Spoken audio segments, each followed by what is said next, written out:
Hi guys, welcome back to the cave. So, new project, 1976 KZ 750 twin. I've been wanting to acquire one of these to work on as a project for a long time. They don't come up very often in the UK. And when they do, they're normally an import, which is this. It's a US import. So why one of these? Well, I have a 1979 T140V Bonneville, and I see this as a Japanese contemporary of that bike.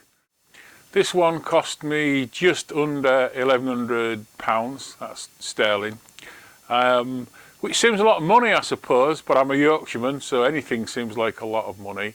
But at the moment, people are paying that for small capacity bikes, kind of in this condition. There are a lot of jobs to do with the bike. Obviously, it's 46 years old.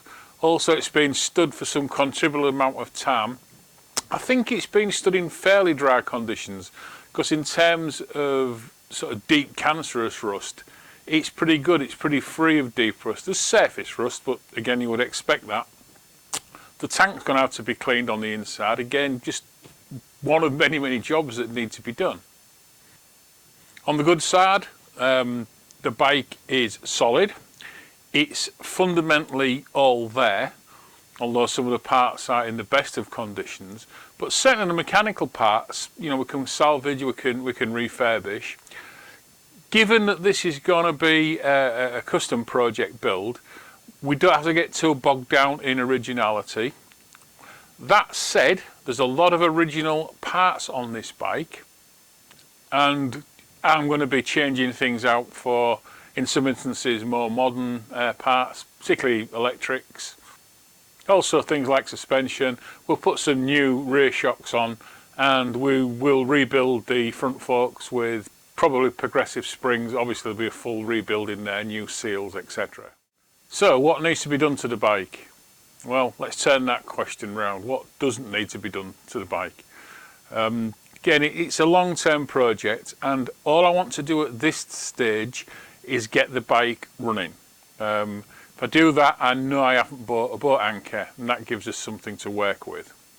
If you've watched some of the associated videos that I've done regarding this bike, they're more of you know, how to do things, and you'll see that yes, I did get the bike running.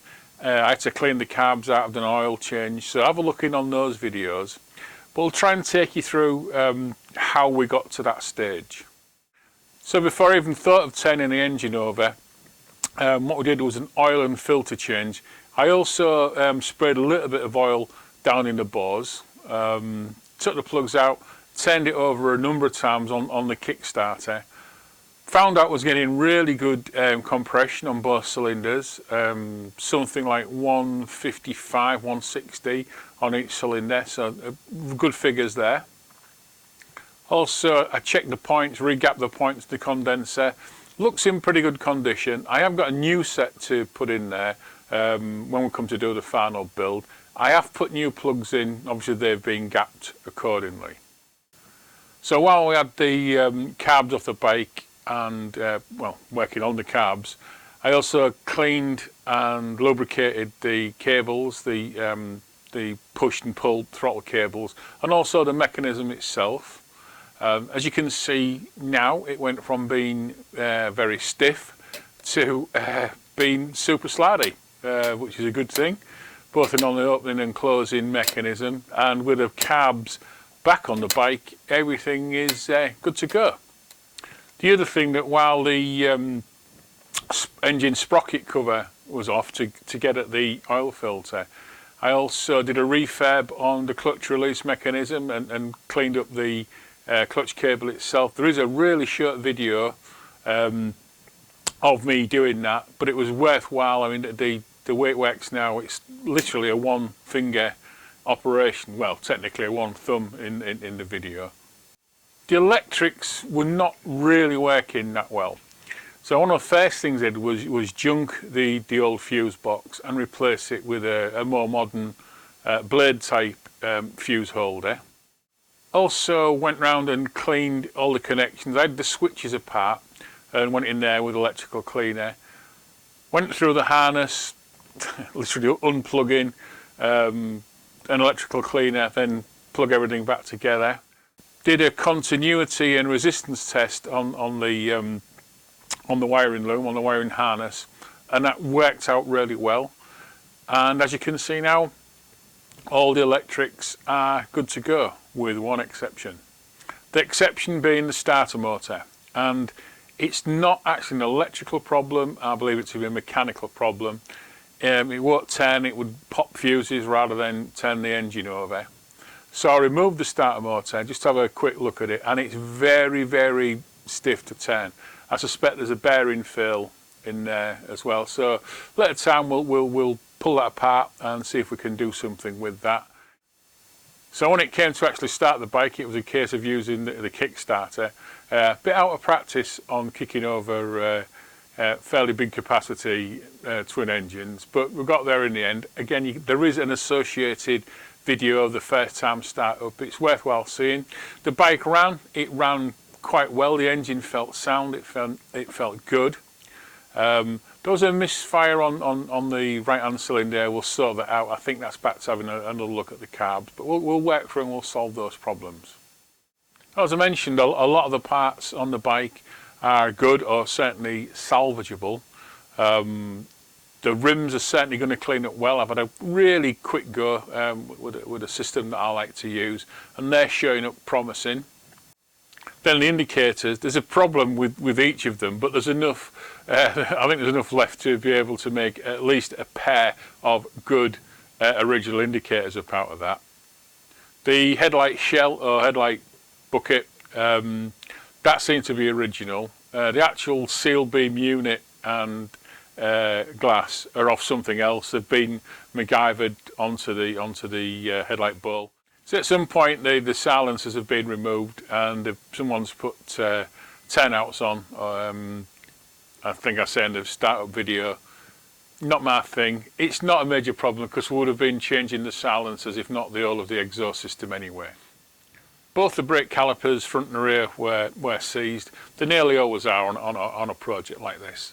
The front and rear master cylinders, they'll also want rebuilding. But having a quick look at least the front caliper, it's actually in really good condition. I'll rebuild it, obviously put some new seals in there and some new pads, although the pads in it aren't too bad. But we'll go with some newer compounds on there, probably an EBC pad we'll put into there. Some parts were missing or not salvageable. We needed to fit an ignition switch. Used a pattern one, I think it was less than £20. I know it's not original, I know some people they have a problem with that, but for this project it's fine, and the switch is good. Also the fuel tap or petcock, depending on where you are in the world. Started looking at that when we were clearing the cars, but it was so bunged solid with waste fuel that had dried out. It just wasn't viable. A service kit, well, I think it was £23. Bought a pattern petcock fuel tap for £18, so it just didn't make sense to work on the original. Mentioned earlier that we will rebuild the forks, but the fork stanchions will want rechroming. Typical on a bike this age. They would probably clean up enough to make the bike rideable for now, but ultimately they're going to need to be rechromed. The bodywork on the bike is it's rough, but it's complete. The really rough part is the rear seat panel, seat fairing. But for some reason, and I can't remember why, I do have a spare one that's been adding up in the rafters in the kit for X number of years, so that can be reused if we need to. Side panels, fine. Again, one's not the correct one for this bike, but both are in good condition, and again, obviously original. Just spent 5 minutes with some chrome restorer on the front and rear mudguards, or fenders if you're not in the UK, and they come up really well. The rear mudguard is in much better condition than the front. The front is sound, it's solid, and the chrome it's okay, it's acceptable. It's just it's got one or two dings in it. The dings would pull out fairly easy, but again, that's not something I'm going to do. The seat base is in really good condition. The seat cover and the seat foam are shot, as you would imagine. The holder for the owner manual is present, although it's a little bit fragile, so I don't want to keep opening and closing it too often. What is also there is the manual itself. It's not in a 10 out of 10 condition, but I've had a read through it. The pages are all there. It's a little bit faded on a couple of pages, but it's in, I suppose, good condition if you consider what it is, and that can mean a lot to some people as having that sort of part as part of the history of the bike. Speedometer and tachometer both work. I took the cables off and lubricated those, and then obviously reconnected them to the instruments themselves. Connected a power drill to the end of the cable just to spin them up. Yep, but they both work, which again is a good thing. The reason I particularly wanted to check the speedometer is that it's showing just over 12,500 miles. Are they correct? Who knows? But the speedometer is working. So unless somebody disconnected it and then reconnected it, which is doubtful, that looks to be, it's probably going to be the correct mileage. And given the condition of the bike, okay, it's rough looking, but given the mechanical condition and components on the bike, I think it's probably going to be correct. So I mentioned earlier we've been through the electrics, they're all fine now. The instrument lights are there, the headlight, main beam, dip beam is there. The idiot lights are all working with the exception of the warning light for the brake light, but again we haven't got those connected up. But yeah, all good, indicators work, everything that should work works electrically, including the horn. I have actually had an offer on the bike as it is, now that someone's seen it running. It's a fairly good offer. In fact, if it had been a couple of £100 more, I would have probably sold it. The other thing, I would seriously consider getting the bike riding. It's obviously running. To get it road legal, it wouldn't take a lot. Perhaps another £200 to £300. There's things like tyres and bits and bobs. And a weekend, maybe 2 weekends work, and see the bike running and riding. But achieve the objective of what is this stage of the project, to find out if the bike was running and whether it's viable. Yep, it's good to go. So it's not a boat anchor, so that's always a good thing. Changes will be cosmetic, really. Still not totally sure where we're going with that. We've got a number of options. We'll perhaps have a look at the end of this video what those options could be. So, if you like the video, please subscribe if you haven't already done so. Have a look in on the how-to videos that we did. Also, at the end of this video where you've seen small picture-in-picture, there'll be bigger versions of that as this video comes to a conclusion, and along with that is the links to the videos that I mentioned, the how-to videos. Again, thanks for watching, and well, bye for now. Kawasaki lets the good times roll.